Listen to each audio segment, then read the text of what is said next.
To stvarno, mislim, sada mi se čini, ljudi su zaista bili u pravu. Ja sam čekala do posljednjeg trenutka da skupim sve dokumente i onda sam onako ponosno ušetala u taj čuveni, famozni urad za tujce i naravno morala sam da napustim zemlju jer sam zakasnila jedan dan. Dobro, to je verovatno bilo najtraumatičnije iskustvo, ali kako je išlo recimo sa nostrifikacijom magisterija i drugim zavrzlamama birokratskim? Pa bile su te zavrzlame birokratske. Naravno, morala sam to da se dobrano načekam. Ali kako da vam kažem, nisam bila jedina u toj priči, ja svakako nisam jedina. To je jednostavno takav put.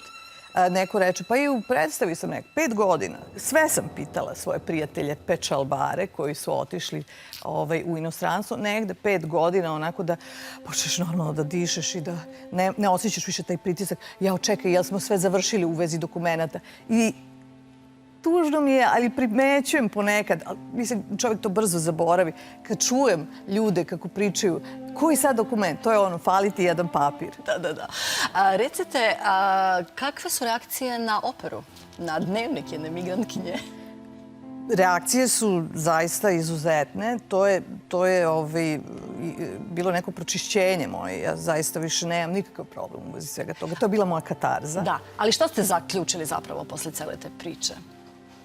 Ja moram da kažem da pre svega ono što me oduševilo je da zaista i muzičari i svi moji saradnici na toj operi odakle god da su rekli da su prošli kroz isto to. Čovek nije drvo.